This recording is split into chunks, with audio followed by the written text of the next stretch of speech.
Halo semuanya, selamat datang kembali di Rumah Jagoan Kancil. Di sini tempatnya kita mengobrol seputar para superhero Indonesia, para jagoan-jagoan Indonesia.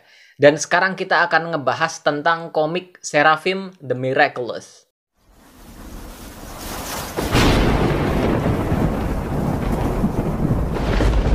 Komik Seraphim atau lengkapnya Seraphim The Miraculous adalah sebuah komik yang diciptakan oleh Ari Lesmanatan. Komik ini sejauh ini udah terbit beberapa buku dan pertama kali terbit itu pada tahun 2015. Komik ini bercerita tentang sebuah entitas yang disebut sebagai Seraphim. Seraphim adalah sebutan untuk makhluk-makhluk bersayap yang ditugaskan oleh langit untuk melindungi para manusia dari gangguan kaum iblis. Masa demi masa, zaman demi zaman, para Seraphim ini turun dari langit secara bergantian untuk menjaga manusia. Saat ditugaskan ke dunia, makhluk-makhluk bersayap ini akan memilih seorang manusia sebagai cangkangnya.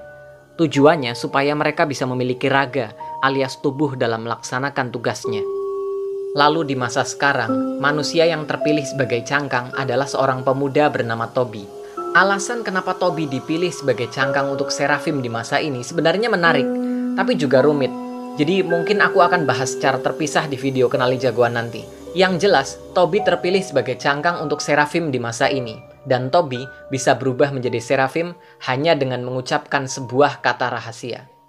Oke, itu adalah background utama dari cerita Seraphim The Miraculous. Sekarang setelah kalian paham dengan backgroundnya, kita mulai bahas komiknya. Karena ini komik baru, aku baru pegang volume pertama dan volume kedua. Jadi awalnya aku kira ini hanya menceritakan asal-usulnya aja.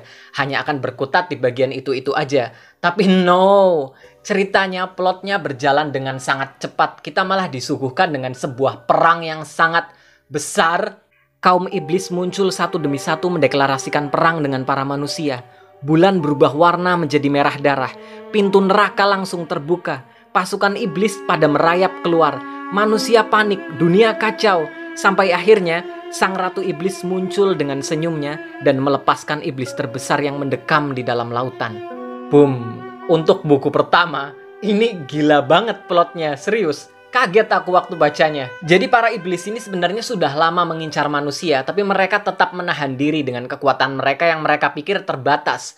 Tapi pada masa yang ini, mereka udah kehilangan kesabaran dan memutuskan untuk mendeklarasikan perang secara besar-besaran. Dan sialnya, di masa ini, yang bertugas menjadi Seraphim adalah si Toby. Jadi Toby mendapatkan tugas yang mungkin paling berat di antara para Seraphim-Seraphim yang lainnya. Mungkin ya, kita masih belum tahu masa-masa Seraphim sebelumnya menghadapi masalah apa aja. Tapi kalau aku lihat di sini, dengan begitu banyaknya iblis yang muncul dan dunianya udah terbuka, kayaknya ini berat banget sih. Tapi meskipun berat, bukan berarti Seraphim ini nggak mampu mengatasi hal ini. Dia memang khusus ditugaskan untuk mengatasi masalah-masalah seperti ini. Karena itulah dia sudah dibekali dengan banyak sekali kekuatan-kekuatan yang hebat. Seraphim memiliki tenaga yang sangat kuat. Dia bisa terbang dan bergerak dengan sangat cepat. Dia juga bisa mengeluarkan sinar magnetik dari tangannya. Nah, sinar ini bisa dipakai sebagai tameng dan juga tali untuk mengikat. Selain itu, dia juga bisa menjadi raksasa dan merubah bagian tubuhnya seperti ikan. Kemampuan inilah yang dia pakai untuk melawan iblis raksasa yang berada di dalam lautan tadi.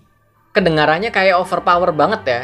Tapi, musuh yang dia hadapi juga sepadan. Bahkan dengan seluruh kemampuan hebat itu, Seraphim juga masih tetap kewalahan. Karena di saat dia sibuk melawan monster raksasa yang ada di dalam lautan, itu para kaum iblis yang lain tetap menyerang manusia dan jumlah mereka juga ada banyak sekali. Dan di saat inilah kita diperkenalkan kepada beberapa jagoan yang lainnya. Yang pertama ada Bidak, seorang remaja yang memiliki kemampuan medan elektromagnetik yang dia pakai untuk menangkap musuhnya. Dan yang kedua adalah Lai, seorang wanita cantik dengan kemampuan manipulasi partikel yang bisa membuat seluruh benda yang menempel di tubuhnya menjadi senjata yang mematikan.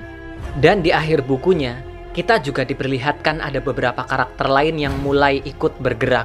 Siapa mereka dan apakah mereka juga akan ikut meramaikan peperangan ini? Jawabannya kayaknya hanya bisa kita temukan kalau kita baca komik Seraphim The Miraculous volume ketiga yang judulnya Perang. Dan yang ini bukunya juga sudah terbit sih. Overall, cerita di komik ini seru banget sih. Langsung ke intinya, langsung ke peperangan besarnya. Desain para karakternya juga gila banget sih, terutama buat para kaum iblisnya. Kalian tahu, aku nyaris selalu suka dengan para musuh-musuh jagoan. Dan di komik ini ada banyak sekali musuh yang muncul dengan penampilan-penampilan yang mengerikan. Anyway, waktu aku riset tentang komik ini, aku melihat ada beberapa postingan tentang halaman-halaman komik yang berwarna. Sementara yang aku dapatkan ini adalah komik hitam putih. Jadi sepertinya memang ada dua versi komik, entahlah. Mungkin mereka memang membuat dua komik, menerbitkan komik berwarna dan komik yang hitam putih. Dan oh ya, komik ini katanya bakalan dilanjut lagi mulai tahun depan, dan katanya mereka bakalan mulai mau fokus ke beberapa karakter lainnya di luar Seraphim. Jadi ada beberapa karakter yang aku sebut tadi kan, nah mereka akan mulai fokus ke karakter-karakter yang itu. Jadi buat update selanjutnya, silakan kalian follow akun Seraphim yang ada di bawah ini. Usahakan kita dukung komikus-komikus lokal ya. Meskipun hanya dengan follow akunnya, ataupun nge-like postingannya, ataupun nge-share postingannya. Atau kalau kalian minat pengen beli komiknya, kalian juga bisa langsung DM aja ke akunnya, tanya apakah komiknya masih tersedia ya. Oke, video kali ini cukup sampai di sini dulu. Buat kalian yang suka dengan konten seputar para superhero Indonesia seperti ini, silakan klik subscribe ke channelku. Jangan lupa juga cek sosial mediaku, karena di sana aku bahas banyak hal seputar para superhero Indonesia ya. Oh ya, aku juga baru aja bikin channel Discord. Linknya aku tulis di deskripsi video ini ya. Nanti kita bisa kumpul ngobrol-ngobrol bareng seputar para superhero Indonesia ya. Sampai jumpa di video-videoku yang berikutnya. Bye-bye.